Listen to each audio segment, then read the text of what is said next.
بسم اللہ الرحمن الرحیم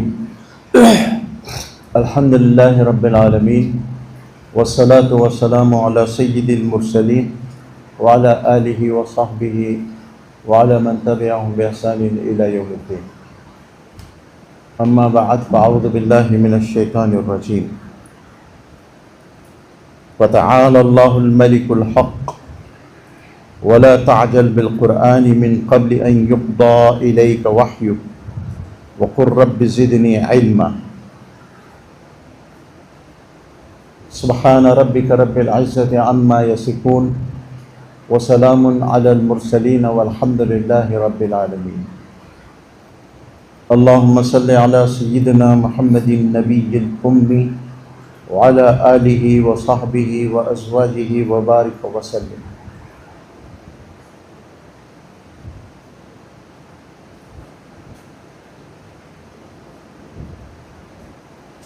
ایک روایت میں آتا ہے کہ اللہ تعالیٰ کو پوری کائنات میں سب سے زیادہ عزیز اور پیاری جو چیز ہے وہ قرآن کریم. قرآن کریم کا سمجھنا سمجھانا اور قرآن کریم کا پڑھنا پڑھانا یہ دنیا کا سب سے اعلیٰ ترین پروفیشن اور سب سے اعلیٰ ترین کام ہے. لوگوں نے ایک امام دارمی نے ایک روایت نقل کیا ہے. ایک ابو عبد الرحمن السلمی ایک تابعی ہیں جنہوں نے حضرت عثمان، حضرت علی، حضرت عبداللہ ابن مسعود رضی اللہ عنہم و دیگر بڑے بڑے صحابہ سے قرآن کریم پڑھا. وہ کہتے ہیں کہ ایک دفعہ حضرت عثمان رضی اللہ عنہ نے مجھ سے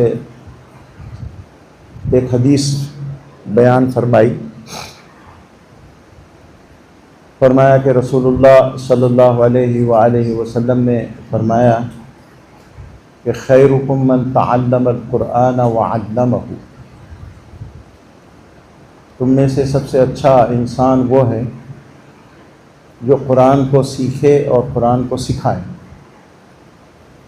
قرآن کی دعوت کو عام کرے اور لوگوں کو قرآن کے بارے میں بتائے اور قرآن کی طرف لوگوں کو بلائے.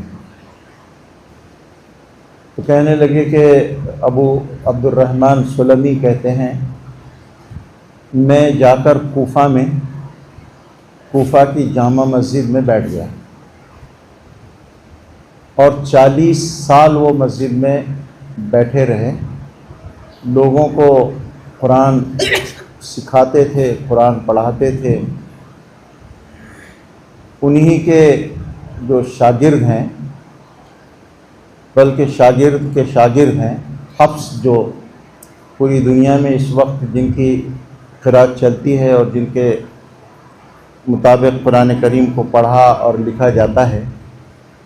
قرآن کریم کی مختلف قرأتیں ہیں، اس میں سے جو سب سے زیادہ اس وقت دنیا میں چلتی ہے قرأت، وہ قرأت حفص ہے. حفص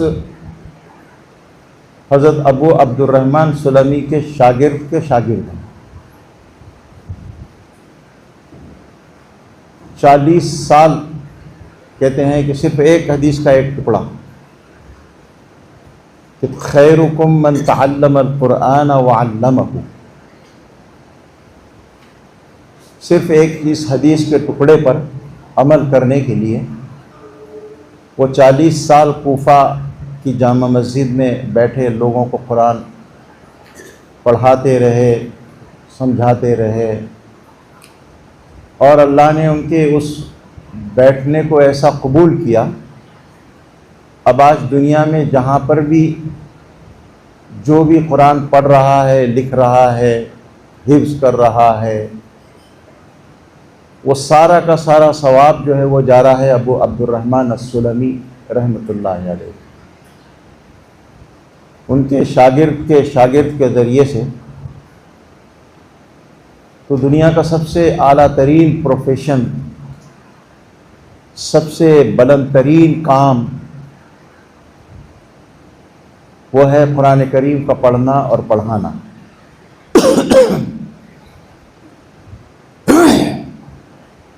اور یہ ایک ایسا کام ہے جو اس وقت رات دن دینی مدارس میں ہوتا ہے۔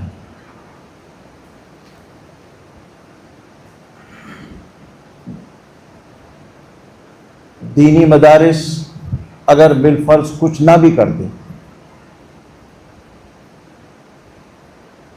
بہت سے لوگوں کو بڑا خدا واسطے کا بیر ہوتا ہے دینی اداروں سے، دینی مدارس سے، اور آج کل تو ایک عجیب و غریب قسم کا ایک عجیب ٹرینڈ چل پڑا ہے، جیسے ہوتا ہے ہر آدمی جو ہے وہ کہتا ہے کہ یہ بات علماء نے ہم سے چھپائی، اور کہ یہ کوئی شیعت ہے کہ یہاں پر تقیہ کیا کرنے کا کوئی بڑا ثواب ہے، اور ہمارے مذہب کی بنیاد چھپانا ہے، اور ہم سے یہ بات آج تک چھپائی گئی، اور یہ روایت اور یہ حدیث ہم سے چھپائی گئی، اور یہ آیت ہم سے چھپائی گئی۔ یہ تو خطرناک قسم کی بات ہے، اسلام پر تہمت ہے یہ۔ یعنی اسلام 1400 سال تک غار سرہ من رہا میں جیسے شیعوں کا ہے وہاں رہا، اب وہ قیامت سے پہلے آئے گا، اب پتہ نہیں اللہ کو معلوم کب آئے گا کہ نہیں آئے گا، کیا اللہ کا۔ یہ تو اسلام پر تہمت ہے کہ اسلام رسول اللہ صلی اللہ علیہ وسلم کے بعد میں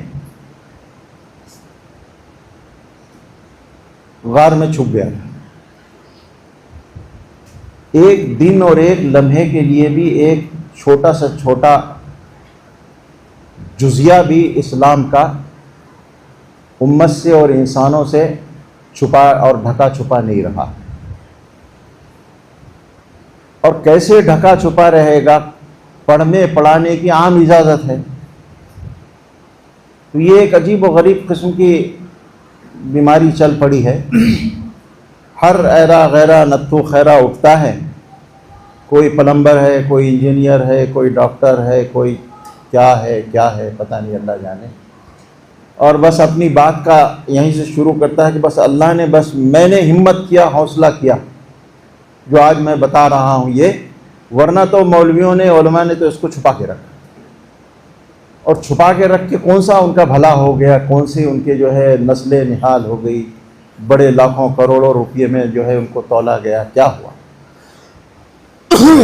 یہ دھوکہ ہے، دجالی دھوکہ ہے۔ دین اللہ کا شکر احسان ہے، جیسا رسول اللہ صلی اللہ علیہ وسلم لائے تھے ویسا ہی برابر نسل در نسل منتقل ہو رہا ہے۔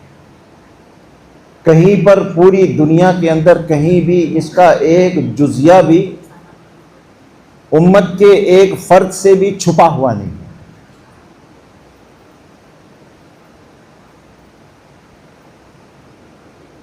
دین کے ہر شعبے پر ہر زمانے میں لاکھوں انسان، ہزاروں نہیں، لاکھوں لاکھ انسان جو ہے اس کے لیے، اس کی خدمت کے لیے اور اس کی نشر و اشاعت کے لیے، اس کی تبلیغ کے لیے ہمیشہ وقف رہے۔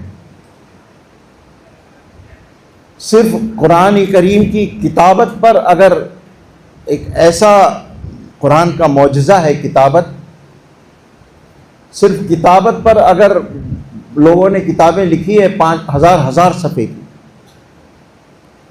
اگر ان کتابوں کا صرف خلاصہ ہی بیان کیا جائے تو ہفتوں مہینوں لگ جائیں گے۔ کوئی چیز اللہ کا شکر احسان ہے ہمارے دین میں چھپی ہوئی نہیں ہے، جیسے اللہ نے اپنے نبی سے کہا تھا کہ یا ایھا الرسول بلغ ما انزل الیک فإن لم تفعل فما بلغت رسالتہ۔ اے رسول، آپ کو جو ہم نے بتایا ہے سب پہنچا دو، کوئی چیز ڈھکی چھپی مت رکھو کہ یہ بات آپ نے حضرت فاطمہ کو بتائی تھی اور دوسروں کو نہیں بتائی، اور یہ علی کو بتائی تھی اور دوسروں کو نہیں بتائی، اور یہ فلاں کو بتائی تھی۔ کوئی چیز ڈھکی چھپی نہیں. اور آپ نے 1.25 لاکھ کے قریب یا 1,40,000 یا 60,000 جو بھی رہے ہوں گے میدان عرفات میں پورے جزیرے عرب کو جمع کر کر آپ نے کہہ دیا تھا کہ بلغوا عنی ولو آیا، ایک آیت بھی میری طرف سے چھپاؤ مت، پہنچاؤ. ہر انسان کے اوپر یہ ذمہ داری ڈال دی گئی تھی اور اپنے بارے میں آپ نے یہ تصدیق کروا لی، حل بلغت، میں نے پہنچا دیا، بتا دیا نا سب باتیں تم لوگوں کو، کوئی چھپی تو نہیں ہے.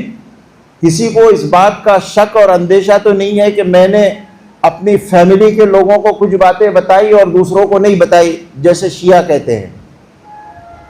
کھلے عام اعلان کروایا آپ نے اونٹ پر بیٹھ کر کہ میں نے حل بلغت تو پہنچا دیا کہ نہیں پہنچا دیا.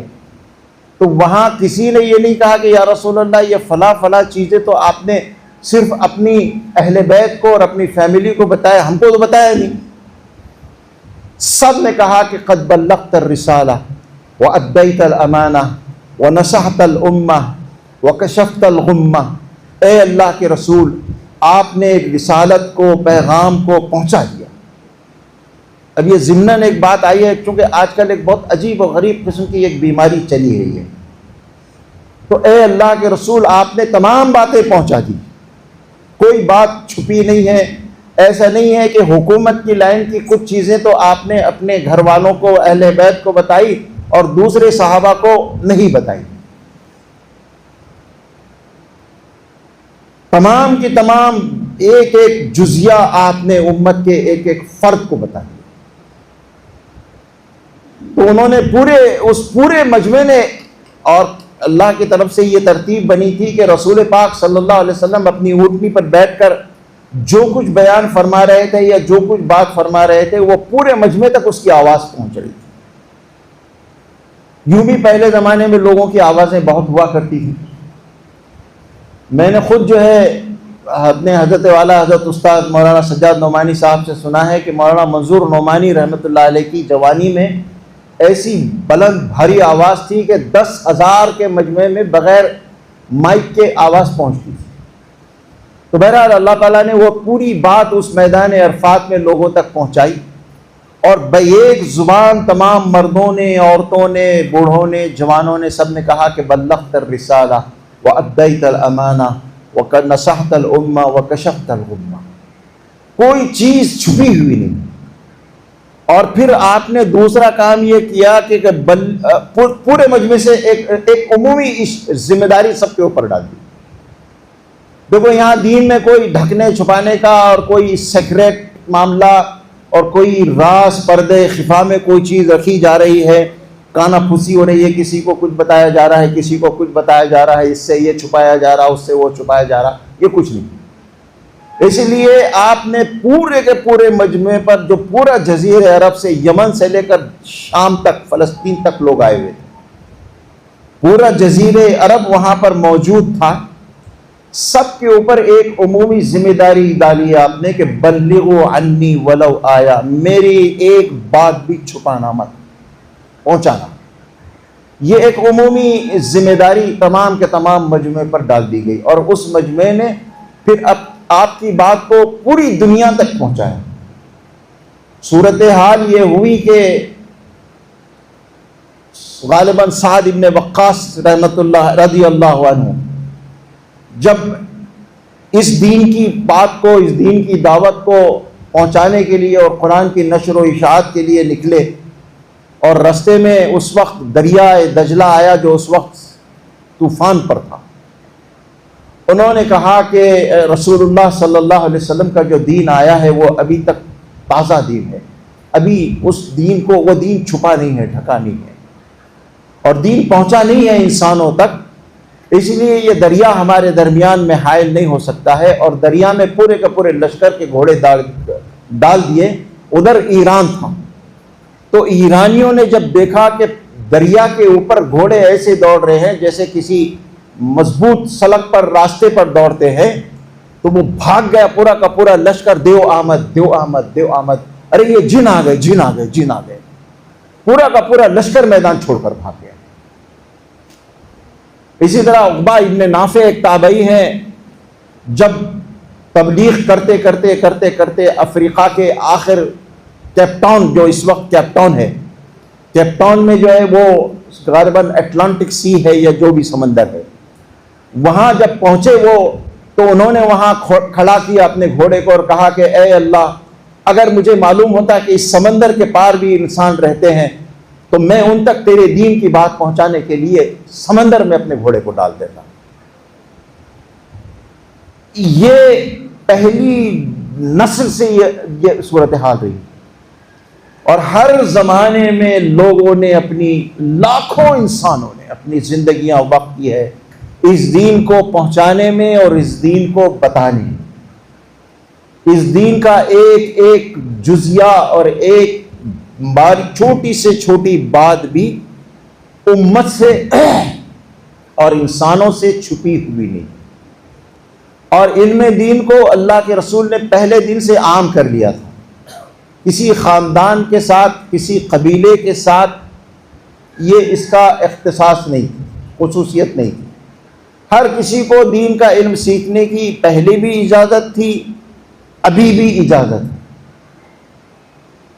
تو اس وقت جو دنیا کے اندر مدارس چل رہے ہیں، اور خاص طور پر ہمارے بر صغیر کے اندر جو قدیم طرز پر مدارس چل رہے ہیں، جہاں رات دن رسول پاک صلی اللہ علیہ وسلم کی احادیث کو پڑھایا جاتا ہے، رات دن قرآن اور قرآن کی زبان اور قرآن کے علوم پڑھائے جاتے ہیں، اگر کچھ نہ ہوتا ان مدرسوں سے، بالفرض صرف یہی ہوتا، تو بھی ان مدرسوں کی ضرورت اور اہمیت میں 1% بھی کمی نہیں آتی۔ اب تو یہ ہے کہ رات دن امت تو پوری کی پوری دنیا کمانے میں لگی ہوئی ہے، بس یہی ٹوٹے پھوٹے لوگ ہیں ان مسجدوں، مکتبوں، مدرسوں کے، مساجد کے ائمہ، مؤذنین، مکاتب کے اساتذہ، مدرسوں کے اساتذہ، یہ حفاظ، یہ علماء، یہ مفتی حضرات، یہ مفسرین حضرات، یہ پوری دنیا کے اندر اس دین کو انسانوں تک پہنچانے میں لگے ہوئے ہیں۔ ان کو جیسے اللہ تعالیٰ نے ان کے پیروں میں بیڑیاں ڈال کے ان کو باندھ کے رکھا، یہ جانا بھی چاہتے ہیں تو یہاں سے جا نہیں پاتے۔ خدا نے ایک ترتیب بنائی ہے اپنے دین کی حفاظت کے لیے کہ وَمَا يَعْلَمُ جُنُودَ رَبِّكَ إِلَّا هُوَ۔ اس لیے دین کا علم معتبر انہی لوگوں سے ملے گا جنہوں نے اپنے ان معتبر بڑوں سے سیکھا ہے، لیا۔ ہمارے حضرت پیر ذوالفقار صاحب رحمۃ اللہ علیہ فرمایا کرتے تھے کہ ہم ٹپکے ہوئے عام نہیں ہیں، پلمبر تھے اچانک پڑھ لیے research scholar, Islamic research scholar بن گئے، انجینئر تھے اچانک پڑھ لیے، ذہانت دی اللہ نے، مطالعہ کیے، محنت کیے، اسلامک ریسرچ اسکالر بن گئے۔ نہ کوئی نسل کے اگلا ہے، نہ کوئی پچھلا ہے۔ یہ دین، اس میں الاسناد دین اسی لیے کہا گیا ہے۔ دیکھو یہ دین جو ہے نا، یہ جیسے کوئی آدمی کے باپ کا نام نہیں معلوم تو کیا بولیں گے؟ ایسے آدمی کو جس کا آپ کے ابا کا نام کیا ہے تو پتہ نہیں کون تھے ابا، ہمارے معلوم ہی نہیں۔ جیسے یورپ میں اسی وجہ سے کسی فارم کے اوپر باپ کا نام لکھا ہی نہیں ہوتا، فادرس نیم ہوتا، کھانا ہی نہیں ہوتا۔ اب ہمارے یہاں سے بھی ہٹ رہا ہے وہ کھانا دھیرے دھیرے، باپ کا پتہ ہی نہیں ہے۔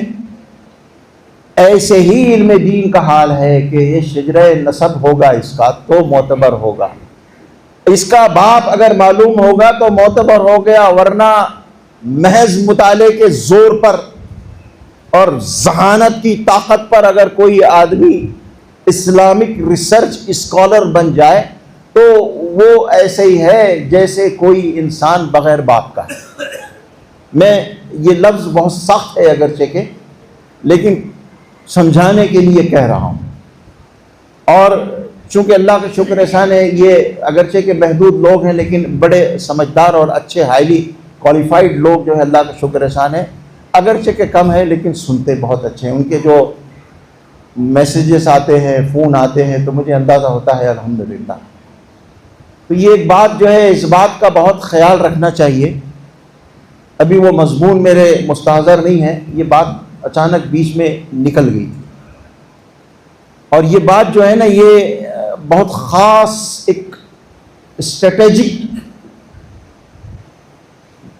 انداز سے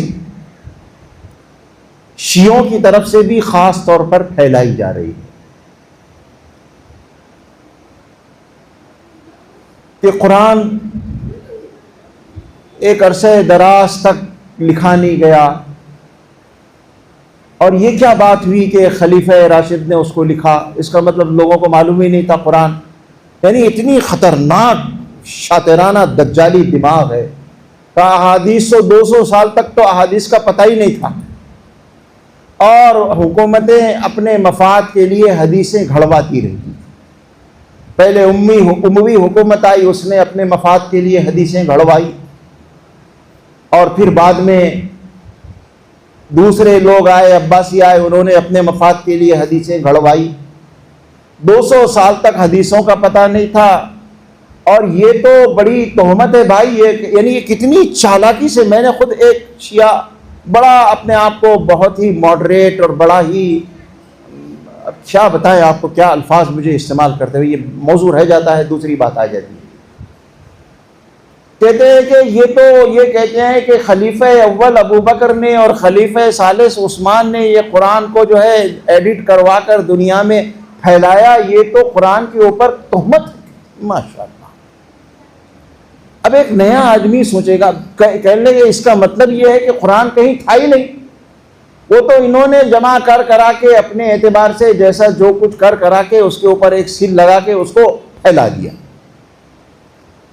اس لیے کہ یہ ان کے نزدیک یہ سارے کے سارے جو ہے آخری درجے کے ظالم، فاسق، فاجر، بددیانت تھے۔ انہوں نے حکومت پر قبضہ کرنے کے لیے پہلے خلافت پر قبضہ کیا۔ یہ جو بنیادی سوچ ہے نا، یہ میں آپ کو یہ بات سوچ چھوڑ دیتا ہوں، یہ جو ہے میں یہ بات کی وضاحت کرتا ہوں آج جو ہے یہ جو بہت آج کل بہت کنفیوژن ہو رہا ہے لوگوں کو۔ اچھی خاصی تعداد شیعہ بن رہی ہے، آپ کو یہ سن کر تعجب ہوگا، اور اچھی خاصی تعداد ایکس مسلم اور ملحد اور اسلام چھوڑ رہی ہے، جوانوں کی خاص طور پر۔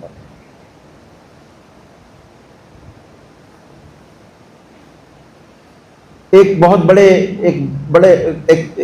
ایک جو ہے ایک پروفیشنل، ایک سافٹ ویئر کے آئی ٹی کے ایک بڑے پروفیشنل نے ابھی تھوڑے دن پہلے حضرت مولانا سجاد نعمانی صاحب کے ساتھ مجلس میں بیٹھے تھے، انہوں نے کہا کہ اپنے بارے میں کہا کہ میرے ساتھ کے جتنے ٹاپرز تھے آئی ٹی کے، وہ سب کے سب ملحد ہو چکے۔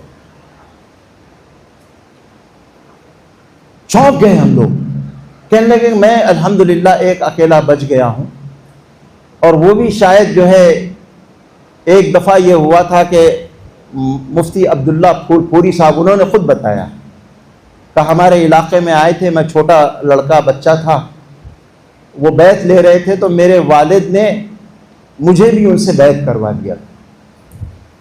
تو یہ جو سلسلوں سے جڑ جانا جو ہے نا، یہ بڑی ایمان کی حفاظت ہوتی ہے۔ ایک دفعہ ہم لوگ عمرے کے لیے گئے، حضرت مولانا سجاد نعمانی صاحب کی خادم کی حیثیت سے میں بھی تھا، وہاں حضرت پیر ذوالفقار صاحب رحمۃ اللہ علیہ تشریف لائے ہوئے تھے۔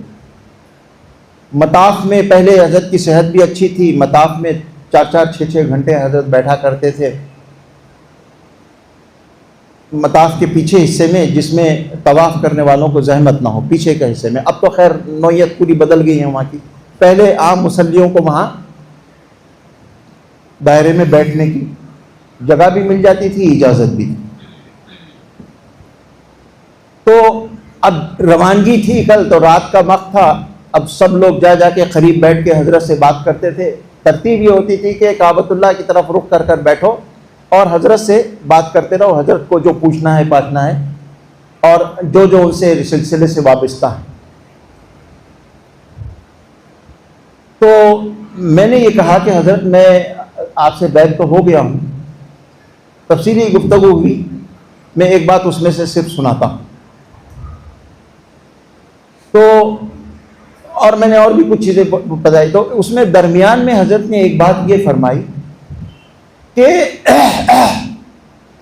ان سلسلوں میں بیعت ہو جانے کا ایک نقد فائدہ یہ ملتا ہے کہ انسان کو مرتے وقت ایمان نصیب ہوتا ہے. اللہ کا ایک نظام ہے، جو جس سلسلے سے جڑتا ہے اس کی برکت سے، ان بزرگوں کی، ان مشائخ کی دعاؤں سے. ان مشائخ نے اپنی پوری زندگی، حضرت خواجہ نقشبند نے 26 سال رو رو کر دعائیں کی کہ اے اللہ جو ہمارے سے وابستہ ہو اس کو ایمان سے محروم مت کرنا. اب یہ ہے کہ اس کو ملے نہ ملے، جو ہے مقامات وہ ایک الگ چیز ہے، لیکن کم سے کم دنیا سے ایمان لے کر جانا چاہیے. تو اس نوجوان لڑکے نے یہ کہا کہ میرے ابا نے حضرت مولانا مفتی عبداللہ پھولپوری صاحب، جو حضرت مولانا حکیم اختر صاحب پھولپوری رحمۃ اللہ علیہ کے پوتے تھے، اور مکے میں ان کا انتقال ہوا، جنت المعلا میں تدفین ہوئی.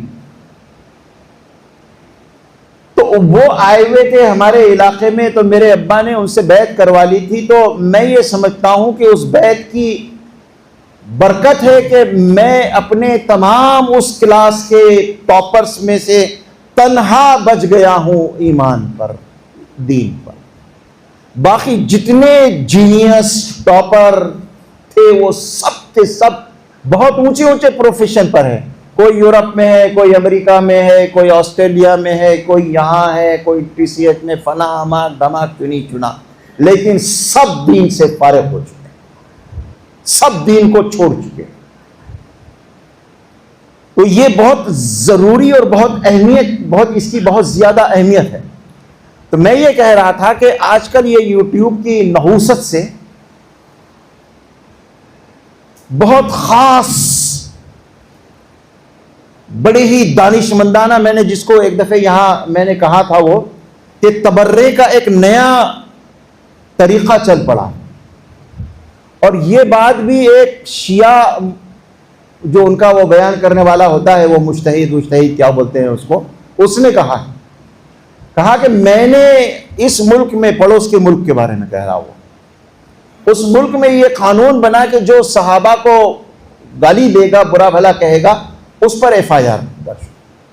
اب مصیبت یہ ہے کہ سارا دین دھرم تو صحابہ کی دشمنی پر ہی قائم ہے.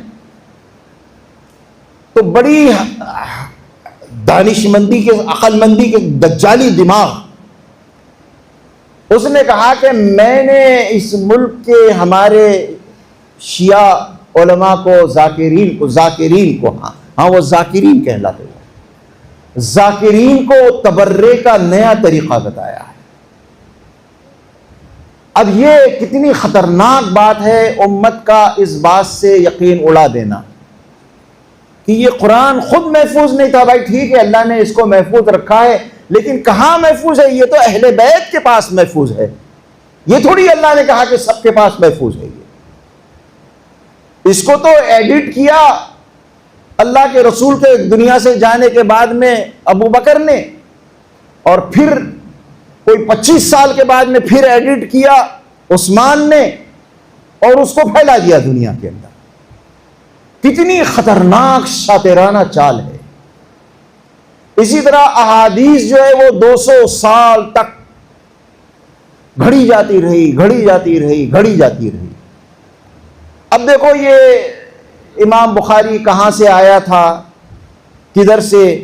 یہ یہودیوں کا اپوائنٹڈ ایجنٹ ہے. یہ بات ان کے ذاکرین اپنی مجلسوں میں کہہ رہے ہیں. بخاری یہودیت کا اپوائنٹڈ ایجنٹ تھا. اس نے کہنے لگے کہ دیکھو خود امام بخاری کہتے ہیں کہ 6.5 لاکھ حدیثوں میں سے میں نے 4,500 حدیثیں نکالی. یہ 6.5 لاکھ حدیثیں کہاں گئی بھائی؟ یہ کس نے اس کو گھڑا تھا؟ یہ 200 سال تک کہاں کیوں پھیلتی رہی؟ کیا اس کے پیچھے مقاصد سے حکومتوں کے؟ یہ ایک خالص، ایک عام انسان کے لیے اس کو ہلا دینے والی بات ہے۔ صحیح بات ہے بھائی، 6.5 لاکھ حدیثیں چھوڑ ڈالی، 4,500 حدیثیں بیان کی، اور اس میں سے بھی جو ہے جناب تمام اکثر و بیشتر جو ہے بقول ان کے دشمنان اہل بیت کی حدیثیں لی ہے، نعوذ باللہ۔ حالانکہ یہ بات کنفرم ہے کہ حضرت امام بخاری کے بہت سے روات شیعہ ہیں، لیکن شیعہ وہ نہیں ہے یہ جو موجودہ دور کے شیعہ ہوتے ہیں۔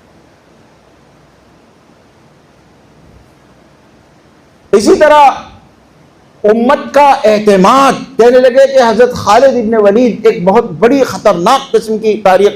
اچھا، دین کو جو ہے نا، وہ یہ جو دین میں جو بگاڑ آتا ہے، دین جو ہے وہ مبنی بر قرآن اور حدیث کے بجائے مبنی بر تاریخ ہو جائے۔ اور مصیبت یہ ہے کہ سنیوں مسلمانوں کی تاریخ میں بھی بہت زیادہ زہر اور بہت زیادہ اناپ شناپ چیزیں بھری ہوئی، اسی لیے تاریخ سے ہم دین کو نہیں لیتے۔ ہم بالکل تاریخ کو جوتے کی نوک پر رکھتے ہیں۔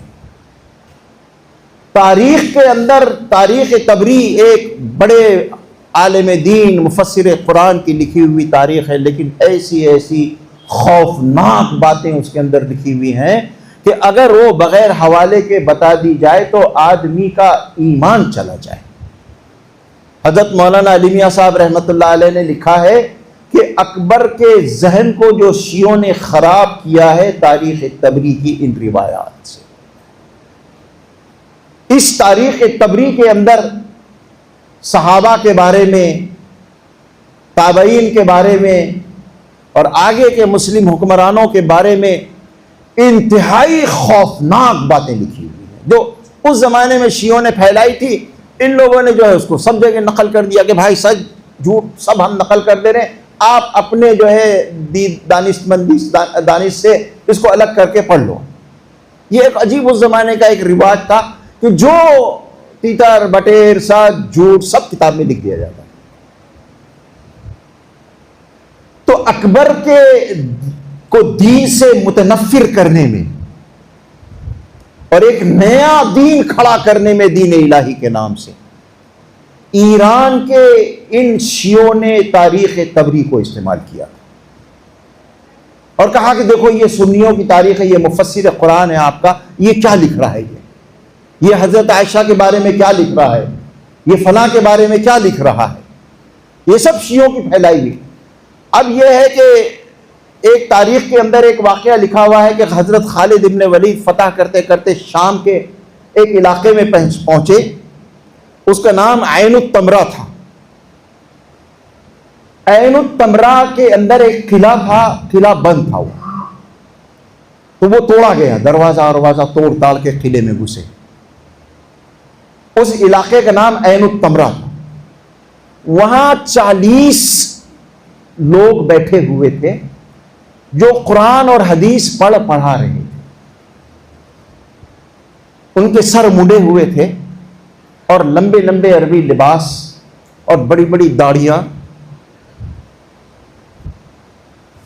اور رات دن یہاں قرآن پڑھنے پڑھانے کا، احادیث پڑھنے پڑھانے کا اور عربی زبان کے سیکھنے سکھانے کا نظام چل رہا تھا، گویا ایک مدرسہ چل رہا تھا۔ تو حضرت خالد بن ولید حیران رہ گئے کہ یہ تو پورا غیر ایمان والوں کا علاقہ ہے، یہاں پر یہ مدرسہ کس نے کھولا، اور ابھی تک یہاں اسلام پہنچا بھی نہیں ہے، اور یہاں ماشاءاللہ قرآن بھی پڑھایا جا رہا ہے، حدیث بھی پڑھائی جا رہی ہے۔ تو پتہ یہ چلا کہ وہ اس کو یہودی اسپانسر کر رہے ہیں، وہاں پر اسلامی بڑے بڑے اسکالر تیار کیے جا رہے ہیں جو اصلاً یہودی ہیں، اور ان کو بعد میں پلانٹ کیا جائے گا پورے عالم اسلام میں اسلام کا حلیہ بگاڑنے کے لیے۔ اب یہ تاریخ میں ایک روایت لکھی ہوئی ہے، تو حضرت خالد ابن ولید ہی تھے غالباً، انہوں نے ان 40 کے 40 آدمیوں کو لا کر حضرت عثمان کی خلافت کا زمانہ تھا، حضرت عثمان کے حوالے کر دیا۔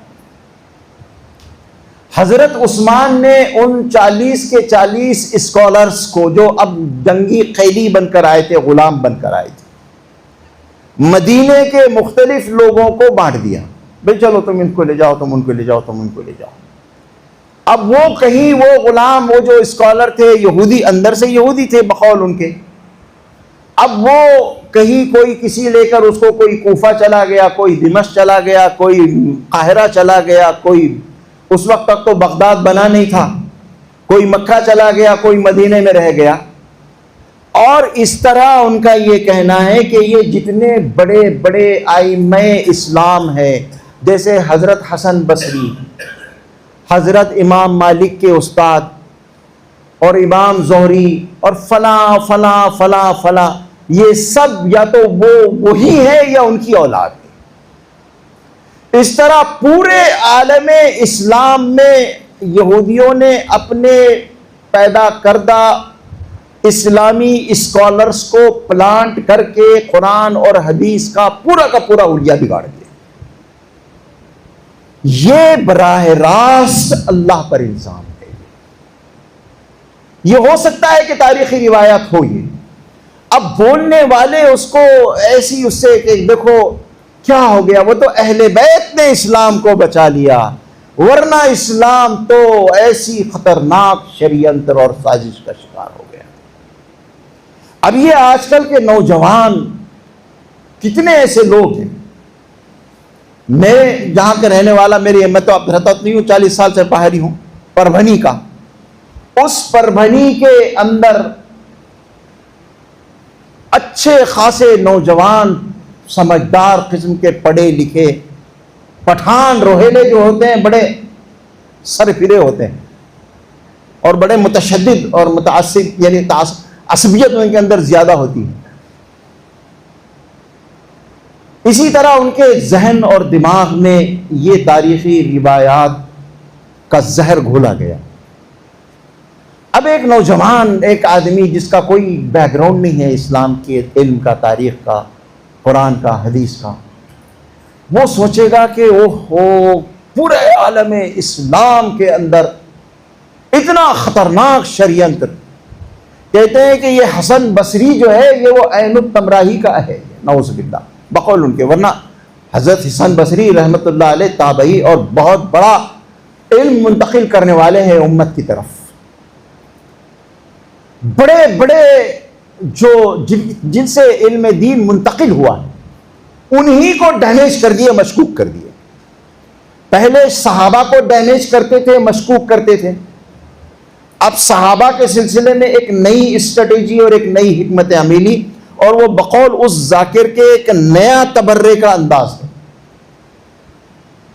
اب یہ خطرناک قسم کا حضرت ابوبکر اور حضرت عثمان کی شخصیت کو ڈیمیج کرنا ہے کہ بھائی جب قرآن موجود تھا تو آپ کو ایڈٹ کرنے کی کیا ضرورت تھی؟ اس کا مطلب کچھ نہ کچھ آپ کا کوئی سیاسی مفاد اس سے وابستہ تھا، نعوذ باللہ۔ کتنی خطرناک باتیں ہیں یہ، اور ایک عام انسان کے لیے یہ دین کے اس کی بنیادوں کو، اس کی چونوں کو ہلا دیتا ہے۔ اسی لیے یہ اس دجالی دور میں اگر جو معتبر علماء ہے، علماء ربانیین سے نہیں جڑو گے، چاہے ان پر جو دقیانوسیت کا الزام لگتا ہو، چاہے ان پر جتنے پسماندگان کا پسماندہ ہونے کا الزام لگتا ہو، لیکن میں سچ کہہ رہا ہوں کہ خدا کی قسم ایمان کی حفاظت اسی میں، ورنہ ایمان چلا جائے گا۔ یہ بہت بڑا اور بڑا بدترین جو ہے دجالی دور آیا ہے، یہ سوشل میڈیا کا دور، یہ یوٹیوب کا دور۔ یہ پہلے لوگ اندر ذاکرین رمضان محرم میں جو چیخ چلانا ہو چلا لیا کرتے تھے، پتہ ہی نہیں چلتا تھا باہر کیا ہونے والا ہے اور کیا ہو رہا ہے۔ لیکن آج گھر گھر گلی گلی مجلس ماشاءاللہ ذاکرین کی لگی ہوئی ہے یوٹیوب پر۔ ہر انسان یعنی پہلے یہ ہوتا تھا کہ صرف محرم آتے تو شیعوں کے گھر میں مجلسیں لگتی تھی ماتم کی، اور مذمت صحابہ کی۔ اب ہر مسلمان، ہر سنی، ہر عالم، ہر غیر عالم کے گھر میں ماشاءاللہ یوٹیوب کی نحوست سے مجلس لگی ہوئی ہے۔ یہ فلاں کا مجلس چل رہی ہے، یہ فلاں کی مجلس چل رہی ہے، یہ ایران میں ماتم چل رہا ہے، وہ ایران میں کربلا میں ماتم چل رہا ہے، وہ دبئی میں یہ بیان چل رہا ہے، وہ فلاں یہ چل رہا ہے، گھر گھر بس مجلس لگی۔ اس لیے اب ایک ضمناً ایک بات آ گئی، جو ہے یہ بات نکلی تھی یہاں سے کہ سلسلہ نسب دیکھ کر جڑنا۔ آپ اپنی بچی کسی ایسے لڑکے کو نہیں دیں گے جس کے باپ کا نام معلوم ہی نہ ہو، اور دین دے دیں گے کس کو بھی اٹھا کر۔ 10 مرتبے پوچھیں گے آپ کے ابا کا نام کہاں ہے، کہاں کے رہنے والے تھے آپ لوگ، کب یہاں آ کر بسے، آپ کے دادا کہاں تھے، آپ کا کون کیا تھا، خاندان کی پہلے تحقیق کرتے۔ ایک لڑکی دینے کے لیے اتنی تحقیق کرتے ہو، اور دین دینے کے لیے کوئی تحقیق نہیں کرتے ہو، دے دیتے ہو جس کو چاہو دے دیتے ہو، جس کے پیچھے چاہے چل پڑتے ہو، جس کی بات چاہے سننا شروع کر دیتے ہو۔ دیکھو، بہت سوچ سمجھ کر سنو، بہت سوچ سمجھ کر سمجھو، اور اپنے جو علماء ربانیین ہیں، اور اللہ کا شکر احسان ہے کہ اللہ نے کبھی بھی اس امت کو اس طرح بے آسرا بے سہارا چھوڑا نہیں۔ آپ سوچیں گے کہ میں ٹھیک ہے بھائی، میں کہاں جاؤں، کس سے پوچھوں؟ ہر جگہ اللہ نے ایسے لوگوں کو رکھا ہے۔ آپ جا سکتے ہیں، اپنے تمام اشکالات، علماء کو بھی چاہیے کہ ہماری نوجوان نسل کے جو بھی اشکالات ہیں اس کو محبت سے اور جذبہ شفقت سے سنیں۔ علماء کی بھی بڑی کوتاہی ہے اس میں، فوراً فتوے لگانا شروع کر دیتے ہیں۔ مصیبت یہ ہے کہ ہمارا مزاج جو ہے وہ دعوتی کم اور مفتیانہ زیادہ ہوتا ہے۔ ہم مفتی پہلے بننے کی کوشش کرتے ہیں، دائی تو بنتے ہی نہیں پوری زندگی۔ ہر آدمی مفتی ہر مولوی مفتی بننے کے حال یہ ہے کہ ایک پتھر اٹھاؤ تو 30 مفتی نیچے سے نکلتے ہیں۔ امت کو دعات کی ضرورت ہے، داعیوں کی ضرورت ہے، مفتیوں کی ضرورت نہیں۔ تو علماء جو ہے وہ ان کا مزاج بن جاتا ہے قانون کی زبان میں اور فتوے کی زبان میں بات کرنے کا۔ حرام ہے، گمراہی ہے۔ ارے محبت سے پہلے اس کی بات کو سنو۔ علماء بھی اپنے اندر تحمل اور شفقت اور محبت کا مادہ پیدا کریں، اور یوٹیوب سے خدا کے واسطے دین مت لو، اور اگر یوٹیوب سے بھی لے رہے ہو تو ان لوگوں سے لو جن کے بارے میں اطمینان ہے امت کو، اور ہر زمانے میں ایسے قابل اطمینان لوگ رہے ہیں۔ آپ یہ نہیں کہہ سکتے کہ کیا کریں، کس کے پاس جائیں، کس کی سنیں، کوئی ہے ہی نہیں۔ یہ امت ایک لمحے کے لیے بھی یتیم اور یسیر اور بانجھ نہیں ہوگی۔ قیامت کے سور پھونکے جانے تک اس امت کے اندر ہمیشہ امت کی رہنمائی کرنے والے علماء ربانیین ہر دور میں موجود رہیں گے۔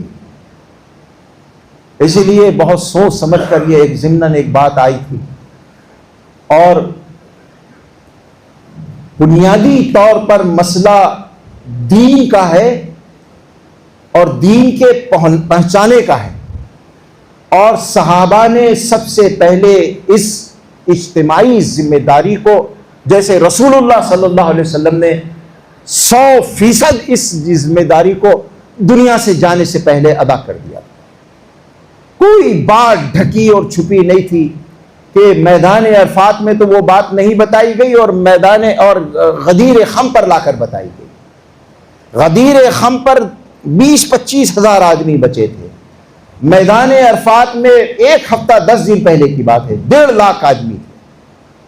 تو خلافت جیسے مسئلے کو وہاں نہیں بتایا گیا کہ ڈرتے تھے اللہ کے رسول نعوذ باللہ، اور یہاں آ کر جو ہے وہ غدیر خم پر بتایا جا رہا ہے۔ کیوں؟ کوئی چھپانے والی بات تھی؟ کان میں کہنا تھا مجموعے کے، ڈرتے تھے وہ مجمع پورے ریوولٹ ہو جائے گا جزیرت العرب میں اگر میں کہوں گا کہ علی بلا فصل خلیفۃ رسول اللہ ہے، تو ریوولٹ ہو جائے گا نعوذ باللہ۔ یعنی اللہ کے رسول کو ڈر تھا وہاں پر، الیاذ باللہ۔ تو آپ جب مکے سے قریب پہنچ گئے، غدیر خم کے پاس میں ایک تالاب تھا، وہاں آپ نے لوگوں کو جمع کر کے وہ بھی سب سے نہیں، پتہ نہیں کس کس سے کہا کس سے نہیں کہا، الیاذ باللہ، یہ دین ایک دن کے لیے بھی چھپا ہوا نہیں، اور خلافت دین کے پہنچانے کا نام ہے، اقتدار پہ قبضہ کرنے کا نام نہیں۔ حضرت ابو بکر صدیق نے جب خلافت کی بیعت ہوئی، ان کی پہلا بیان جو مسجد نبوی میں آ کر دیا ہے، اللہ کے رسول کی میت اندر ابھی پڑی ہوئی تھی، غسل بھی نہیں دیا گیا تھا۔ پہلا بیان مسجد نبوی میں 33، میں نے کیلکولیٹ کیا تھا بہت، یہاں پر 2 ہفتے میں نے بیان کیا تھا۔ اب وہ ایک بات میں نے وہ سارے بیانات وہ جو ہے وہ ٹیلی گرام کے اوپر اس کو میں اپلوڈ کروا دیا ہوں، لوگ سننا چاہتے ہیں تو سنیں وہاں سے۔ 33 ایک رف آئیڈیا کے مطابق اس وقت مدینے میں 33,000 آدمی موجود تھے، صحابہ موجود تھے، اور اللہ کے رسول کی نماز جنازہ 33,000 لوگوں نے پڑھی ہے، صرف 5 لوگوں نے پڑھی ہے، یہ جھوٹ ہے، جھوٹ۔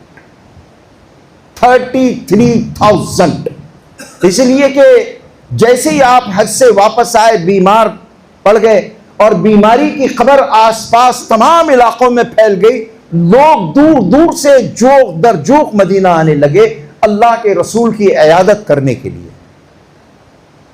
اور ایک عام بات یہ پھیل گئی تھی کہ اب آپ کا مشن تکمیل ہو چکا، پا چکا ہے، اب آپ کا دنیا میں رہنے کا کوئی مطلب نہیں۔ اس کا مطلب یہ ہے کہ اب آپ عنقریب جانے والے ہیں۔ تو قبائل کے قبائل آنے لگے، جو اسپیس تھا نماز کا حضرت عائشہ کے حجرے میں وہ تقریباً 30 آدمیوں کا تھا۔ 3 دن تک راؤنڈ دا کلاک نماز جنازہ چلتی رہی، 3 دن تک کوئی امام نہیں تھا۔ 30 لوگ جاتے تھے حجرے میں، نماز پڑھتے تھے، واپس آتے تھے، پھر 30 لوگ جاتے تھے، راؤنڈ دا کلاک، نہ دن میں نہ رات میں کسی وقت رکا نہیں۔ تو کیلکولیٹ کیا میں نے تو 33,000 آدمی بنتے ہیں نماز جنازہ کے۔ یہ جھوٹ ہے کہ صرف 5-6 اہل بیت نے نماز جنازہ پڑھی، جھوٹ ہے، جھوٹ ہے، اس سے بڑا جھوٹ کوئی نہیں ہے۔ تو وہاں جو پہلا بیان حضرت ابوبکر صدیق نے دیا ہے، انہوں نے کہا کہ دیکھو یہ دین ابھی نیا ہے اور ابھی اس دین کا پہنچنا بہت باقی ہے، ابھی تو صرف جزیرے عرب کے اندر یہ دین پھیلا ہے، ابھی مشرق بعید تک جہاں تک سورج طلوع ہوتا ہے اور غروب ہوتا ہے وہاں تک اس دین کا پہنچنا باقی ہے، اسی لیے اس دین کی ذمہ داری کوئی نہ کوئی سنبھالے، یہ ضروری ہے۔ اور میں نے ان سب کے کہنے پر اس دین کی دعوت اور اشاعت اور تبلیغ کے لیے اس ذمہ داری کو سنبھالا ہے۔ خلافت، اشاعت اور تبلیغ دین کا نام ہے، اقتدار پر غاصبانہ قبضے کا نام نہیں۔ یہ جھوٹ ہے۔ کوئی ایک بھی خلیفہ خلفائے راشدین میں سے خلافت پر اقتدار کی ہوس میں قابض نہیں ہوا، ان کے پیش نظر دین کا۔ اسی لیے حضرت ابوبکر نے پہلا یہ کام کیا کہ جو دین کی جماعتیں، دین کی تبلیغ کے لیے لشکر اللہ کے رسول نے جماعتیں بھیجی تھی، کہا کہ کسی صورت میں مدینے میں نہیں رہیں گی، تدفین سے پہلے مدینے سے باہر نکل جائیں گے، نماز پڑھو اور نکلو فوراً۔ اقتدار کو جبانا تھا تو لوگوں کو تو یہاں روکے رکھتے نا بھائی۔ لوگوں نے کہا کہ امیر المومنین سارے عرب میں ارتداد پھیل گیا ہے، کیا ہوگا، آپ بھیج رہے ہیں لوگوں کو، خالی کرو مدینہ، خالی کرو، خالی کرو۔ ارے حکمران تو جمگھٹا بڑھاتا ہے، یہ کون سا حکمران ہے کہ جمگھٹا خالی کر رہا، مدینہ خالی کرو۔ کہنے لگے کہ اَيُنْقَصُ الدِّينُ وَأَنَا حَيٌّ، دین میں کمی بیشی پیدا کی جا رہی ہے میرے جیتے جی، میں اگر مدینے میں امہات المومنین کی لاشوں کو کتے گھسیٹے تب بھی میں ایک آدمی کو مدینے میں رہنے نہیں دوں گا۔ جن کو جہاں جہاں اللہ کے رسول نے روانہ کیا ہے روانہ کرو، اور جاؤ اور جا کر ارتداد کی اس آگ کو بجھاؤ اور پھیلاؤ اسلام کو اور تبلیغ کرو۔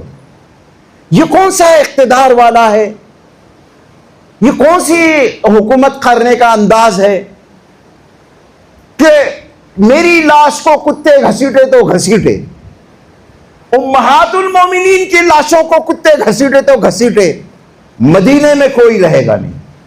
یہ کون سا امپائر قائم کیا جا رہا تھا حضرت علی کی خلافت کو قصب کر کے، یہ سب اصلاً صرف اور صرف اشاعت دین اور تبلیغ دین کا معاملہ تھا۔ اس نقطۂ نظر ایک سیاسی نقطۂ نظر ہے جس سے یہ شیعت وجود میں آئی ہے، اور یہ فساد دن بدن پھیل رہا ہے۔